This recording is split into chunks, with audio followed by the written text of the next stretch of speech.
আসসালামু আলাইকুম রহমতুল্লাহি ওবরাকাতুহ। আলহামদুলিল্লাহ রাব্বিল আলামিন খালিকিস সামাওয়াতি ওয়াল আরদিন ওয়াসসালাতু ওয়াসসালামু আলা আশরাফিল আমবিয়াই ওয়াল মুরসালিন ওয়া আলা আলিহি ওয়া সাহবিহি আজমাইন। আউযু বিল্লাহি মিনাশ শাইতানির রাজীম। বিসমিল্লাহির রহমানির রহিম। ফামান ইয়ামাল মিনাস সালিহাত ওয়া হুয়া মুমিনুন ফালা কুফরানা লিসাই ওয়া ইন্না লাহু কাতিবুন। সাদাকাল্লাহুল আযীম ওয়া সাদাকা রাসূলুহুন নবিয়্যুল হাবিবুল কারীম। স্বাগত জানাচ্ছি বাংলাদেশ টেলিভিশন চট্টগ্রামের সাপ্তাহিক আয়োজন আপনাদের প্রিয় অনুষ্ঠান আজকের খুতবা অনুষ্ঠানে সবাইকে প্রীতি ও শুভেচ্ছা জানিয়ে শুরু করছি। আমাদের আজকের বিষয় পবিত্র মাহে রমজানের প্রস্তুতি। এই গুরুত্বপূর্ণ বিষয়ের উপর আলোচনা করার জন্য আমাদের স্টুডিওতে আমন্ত্রিত অতিথি হয়ে দুজন বিজ্ঞ আলেমে দ্বীন উপস্থিত হয়েছেন। প্রিয় দর্শক, আসুন আমরা আমাদের আলোচকের সাথে পরিচয় হইনি। আমার ডানে যাকে দেখতে পাচ্ছেন বিশিষ্ট আলেমে দ্বীন, বিশিষ্ট লেখক ও গবেষক হযরত মৌলানা গোলাম মুস্তাফা মোহাম্মদ নুরুন্নবী, মুহাদ্দিস, জামিয়া আহমদিয়া সুন্নিয়া কামিল মাদ্রাসা, ষোলশহর, চট্টগ্রাম। আমার বামে যাকে দেখতে পাচ্ছেন হযরত মৌলানা মোহাম্মদ গিয়াসউদ্দিন আল কাদেরী মদ্দাজিল্লাহুল আলী, মুফাসসির, গহিরা এফকে জামিউল উলুম বহুমুখী কামিল মাদ্রাসা, গহিরা, চট্টগ্রাম। মহতরম, আমাদের আজকের বিষয় হচ্ছে রমজানের প্রস্তুতি মুমিনদের জন্য। তাহলে প্রথমে আপনার কাছে জানতে চাইব মুমিনের পরিচয় সম্পর্কে। নাহমাদুহু ওয়া নুসাল্লি ওয়া নুসাল্লিমু আলা রাসূলিহিল কারীম, আম্মা বাদ। মোমেনের পরিচয়। মোমেন, ইমান একই শব্দ। ইমান এটা মাসদার, মোমেনুন এটা ইসমে ফাইলের সিগা, আরবি ভাষায় বলা হয়। ইমান মানে বিশ্বাস, মোমেন মানে বিশ্বাসী। মোমেন কাকে বলা হয় এই সম্পর্কে কোরআন কারীমের মধ্যে আল্লাহ পাক বলেছেন, ইন্নামাল মুমিনুনা আল্লাযিনা আমানু বিল্লাহি ওয়া রাসূলিহি। নিশ্চয় নিশ্চয় মোমেন হচ্ছে ওই সম্মানিত ব্যক্তি যারা আল্লাহ এবং রসুলের প্রতি বিশ্বাস রাখে। সুম্মা লাম ইয়ারতাবু, অতঃপর কোনো প্রকার সংশয় করে না। যারা আল্লাহ এবং রসুলকে নিগুড়ভাবে বিশ্বাস করে তাদেরকে মোমেন বলা হয়। আকায়েদে নসবের মধ্যেও আমরা পড়েছি যে ঈমান বলা হয় আল ঈমানু তসদীকুম বিল জানান ইকরারুন বিল লিসান ওয়া আমলুন বিল আরকান। অন্তরে বিশ্বাস করা, জবান দ্বারা স্বীকৃতি দেওয়া এবং অঙ্গ প্রত্যঙ্গ দিয়ে এগুলা বাস্তবায়ন করা, এটা হলো মোমেনের কাজ। একজন মোমেন অবশ্যই উনি মুত্তাকি হবেন, পরহেজগার হবেন, উনি সাবলীল হবেন, ওনার কথায় কাজে মানুষ কষ্ট পাবে না। যে সম্পর্কে মুসলিম হাদিসে রাসূল পাক সাল্লাল্লাহু আলাইহি ওয়াসাল্লাম ইরশাদ করেছেন, আল মুসলিমু মান সালিমা আল মুসলিমুনা মিন লিসানি ওয়া ইয়াদিহি। প্রকৃত মোমেন, প্রকৃত মুসলমান হচ্ছে ওই সম্মানিত ব্যক্তি যার জবান দ্বারা, যার হাত দ্বারা অন্য মুসলমান কষ্ট পাবে না। মাহতারাম, আপনার কাছে জানতে চাইব যে আমাদের বিজ্ঞ আলোচক মহোদয় যে বলেছেন মুমিনের পরিচয়, যে একজন মুমিন হিসেবে এই মাহে রমাদানুল মুবারকের আগে এই শাবানুল মুআজ্জম মাসে একজন মুমিনের একটা সঠিক কি আমল হতে পারে, এটা একটু বিস্তারিত বলুন। রাসূল পাক সাল্লাল্লাহু আলাইহি ওয়াসাল্লামের যিনি হাদেম ছিলেন, 10 বছর যিনি খেদমত করেছেন, যাকে হাদেমুন নবী বলা হয়, হযরত আনাস বিন মালিক রাদিয়াল্লাহু তাআলা বলছেন রাসূল পাক সাল্লাল্লাহু আলাইহি ওয়াসাল্লাম শাবান মাসে এসব বেশি রোজা রাখতেন, যেটা তিনি রমজান মাস ছাড়া অন্য মাসে রাখতেন না। তার মানে রমজান মাসে রাসূল পাক সাল্লাল্লাহু আলাইহি ওয়াসাল্লাম বেশি করে রোজা রাখতেন, আমল করতেন, কোরআন তিলাওয়াত করতেন। এটা দ্বারা রাসূল পাক সাল্লাল্লাহু আলাইহি ওয়াসাল্লাম নিজের সাহাবী এবং অনুরক্তদেরকে প্রশিক্ষণ হিসেবে শাবান মাসের ইবাদত বন্দেগীর অনুশীলন চর্চা শুরু করে দিতেন। এটা দ্বারা একজন মুমিন রমজানকে বরণ করার জন্য, রমজানকে যথাযথভাবে পালন করার জন্য তার আত্মিক এবং মানসিক সমগ্র প্রস্তুতি গ্রহণ করবেন। এবং এই শাবান মাসে রাসূল ইসলাম বেশি করে রোজা রাখার কারণ হচ্ছে রমজান মাসের ফরজ রোজা পালনের জন্য শারীরিক এবং মানসিকভাবে প্রস্তুতি গ্রহণ করা। সুতরাং একজন মুমিন তার ফরজ রোজা, ইসলামের পঞ্চবুনিয়াদের অন্যতম ভিত্তি এবং বুনিয়াদ, পঞ্চতম স্তম্ভ, সেটা হচ্ছে রমজান মুবারক, এটা ফরজ। এই ফরজ পালনের জন্য একজন মুমিন শাবান মাস থেকে সার্বিক প্রস্তুতি গ্রহণ করবে, এবং মুমিন দান, সদকা, হেরাত এবং ইবাদত বন্দেগী, বিশেষ করে কোরআন তেলাওয়াতের চর্চা করবে। এই মাসে নফল রোজা পালনের মাধ্যমে ফরজ রোজা আদায়ের যে কষ্টকর অনুভূতি, সেটার জন্য মানসিকভাবে প্রস্তুত হবে। যে মহতরম, যে এই রমজানের আগে রসুল করিম সাল্লাল্লাহু আলাইহি ওয়াসাল্লাম যে রমজানের জন্য কিভাবে প্রস্তুতি গ্রহণ করতেন, আপনি যদি একটু বলেন। আমরা দেখতে পাই বিভিন্ন হাদিস গ্রন্থে, এটা আমরা প্রসিদ্ধ রওয়ায়তের মাধ্যমে পেয়ে থাকি যে রসুল পাক সাল্লাল্লাহু আলাইহি ওয়াসাল্লাম যখন রজব মাসের চাঁদ উদিত হতো, তখন সাহাবায়ে কেরামদেরকে নিয়ে নবুয়তের দুহাত তুলে দোয়া করতেন, আল্লাহুম্মা বারিক লানা ফি রজবি ওয়া শাবান ওয়া বাল্লিগনা রমদান। সুবহানাল্লাহ। রসুল পাক সাল্লাল্লাহু আলাইহি ওয়াসাল্লাম রমজানের প্রস্তুতি রজব মাস থেকে শুরু করে দিতেন, সুবহানাল্লাহ। এবং এটাই বলেছেন যে রসুল পাক সাল্লাল্লাহু আলাইহি ওয়াসাল্লাম ওয়া রজবু শাহরুল্লাহ ওয়া শাবানু শাহরি ওয়া রমদানু শাহরু উম্মতি। এইগুলা বলার উদ্দেশ্য হলো রমজানের প্রতি উম্মতকে উৎসাহিত করা। মিশকাতুল মুসাবি কিতাবুস সওম অধ্যায়ে আমরা একটা হাদিস শরীফ পেয়ে থাকি। প্রসিদ্ধ সাহাবী ওয়ান সালমান আল ফারসি রাদিয়াল্লাহু তাআলা আনহু قال রাসূলুল্লাহ সাল্লাল্লাহু আলাইহি ওয়াসাল্লাম ইয়া আইয়ুহান নাস কাদ আযাল্লানা শাহরুন মুবারাকুন।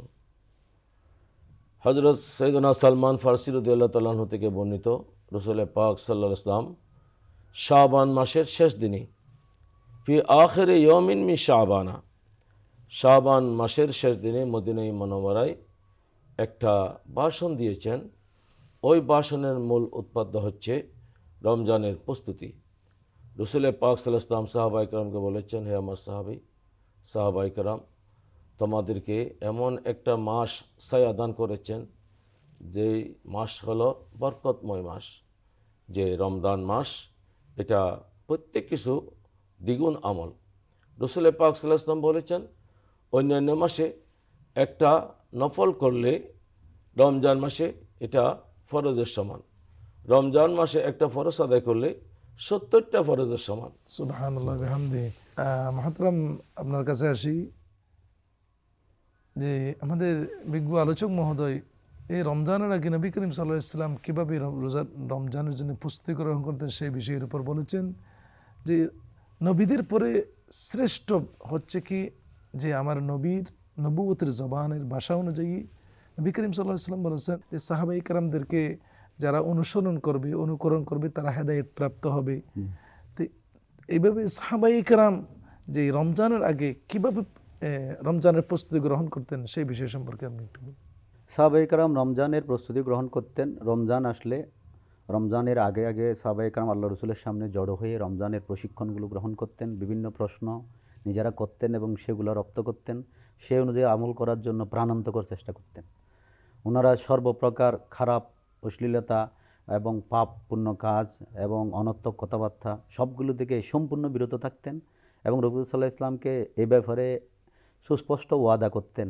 এখানে একটা জিনিস, সাহাবায়ে কেরাম রসুলের সাথে যিনি একবার ওয়াদা করেছেন কোনো খারাপ কাজ না করার বিষয়ে, তিনি একেবারে মৃত্যু অবধি সেটার উপর অটল থাকতেন। এটাই ওনাদের সবচেয়ে বড় শক্তিশালী দিক। এবং গরিব দুঃখীদেরকে সামর্থ্য অনুযায়ী দান করতেন, এবং যাহাতে তারাও সাহারি খেতে পারেন, ইফতারি করতে পারেন, সেই ধরনের দ্রব্যাদি তাদেরকে তারা দান করতেন। এবং বিশেষ করে রমজানে ওনারা এই তাহাজ্জুদ নামাজ, কোরআন তেলাওয়াত এবং সমস্ত প্রকার ভালো আমলগুলোর প্রতি তারা একেবারে নিবিষ্ট হয়ে যেতেন।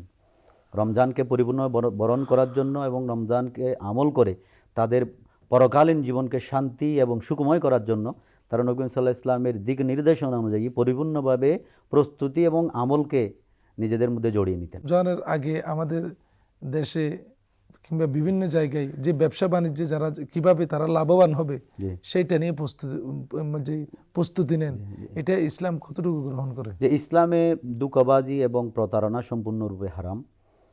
আমরা দেখি মধ্যপ্রাচ্যের যে দেশগুলো আছে তারাও রমজান উপলক্ষে বিভিন্ন দ্রব্যাদির মূল্য রমজানের বাইরে অন্য মাসে বৃদ্ধি থাকলেও, কম বেশি হলেও, রমজানে ওনারা ওই দ্রব্য অন্ততপক্ষে অর্ধেকে নামিয়ে আনেন।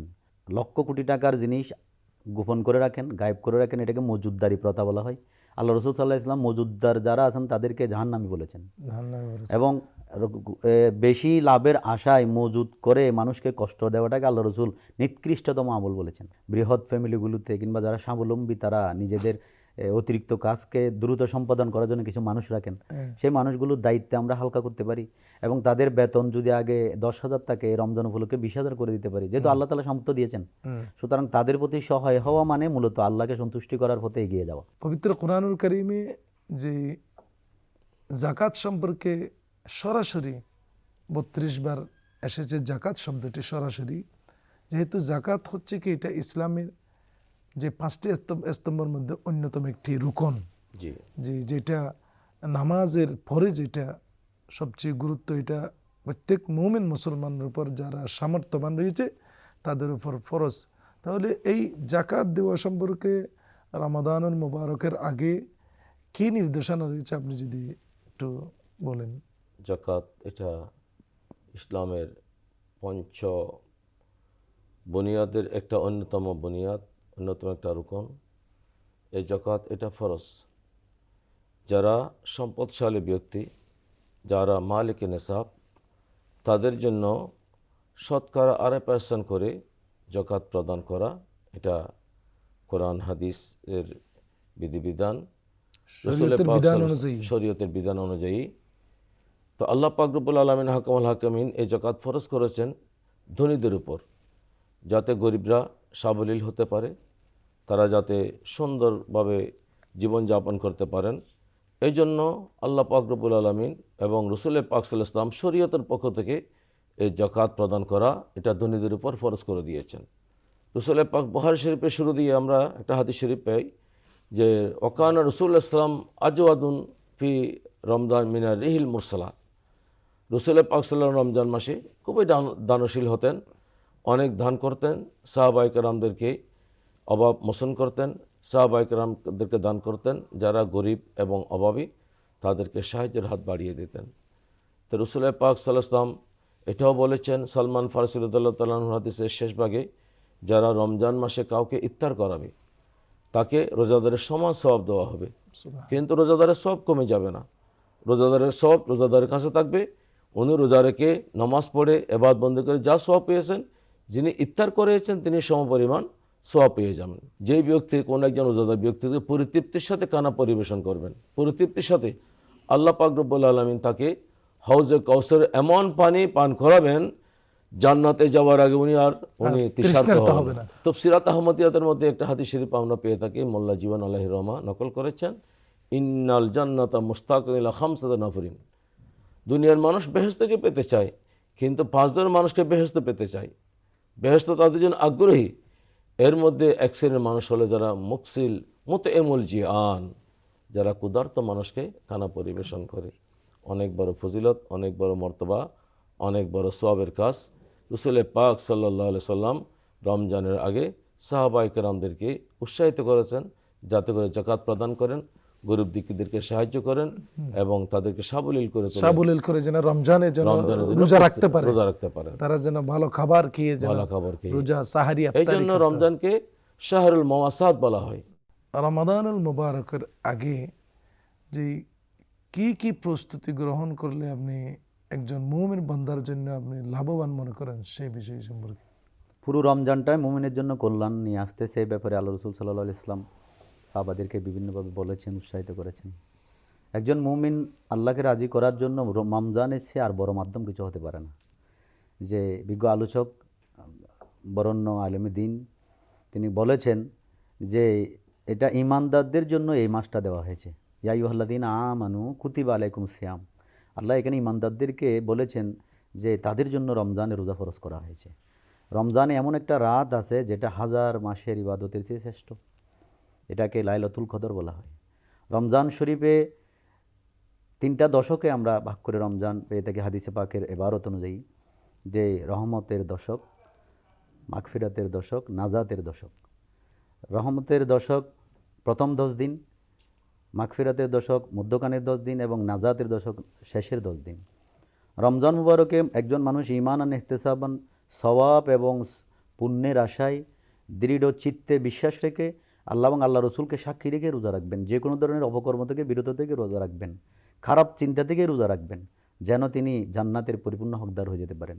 আল্লাহ রসুলের হাদিস শরীফ আছে, সরাসরি রমজান মাসে জান্নাতের দরজাসমূহ খুলে দেওয়া হয়, জাহান্নামের দরজাসমূহ তালাবদ্ধ করে দেওয়া হয় এবং শয়তানকে শৃঙ্খল পরিয়ে রাখা হয়, শিকল পরিয়ে রাখা শিকল হয়, পড়িয়ে। যাতে সেই মুমিন বান্দাদেরকে বিভ্রান্ত করতে না পারে। আপনারা এতক্ষণ পর্যন্ত আমাদের অনুষ্ঠানে যে আপনাদের মূল্যবান সময়টুকু দেওয়ার জন্য আপনাদেরকে অনুষ্ঠানের পক্ষ থেকে অসংখ্য অসংখ্য মোবারকবাদ। প্রিয় দর্শক, আমরা এতক্ষণ পর্যন্ত দেশ বরেণ্য দুজন বিজ্ঞ আলোচকের মাধ্যমে আমরা জানতে পারলাম পবিত্র মাহে রমাদানের প্রস্তুতি সম্পর্কে। আল্লাহ পাক সুবহানাহু ওয়া তাআলা আমাদেরকে এই শাবানুল মুআজ্জম মাসে অতীতের ভুল থেকে শিক্ষা গ্রহণ করে আগামী রমজানের জন্য প্রস্তুতি নিয়ে আল্লাহর নৈকট্য হাসিল করার তৌফিক দান করুক। আমিন। ওয়া আখিরু দাওয়ানা আনিল হামদুলিল্লাহি রাব্বিল আলামিন। ওয়াসসালামু আলাইকুম ওয়া রাহমাতুল্লাহি ওয়া বারাকাতুহু।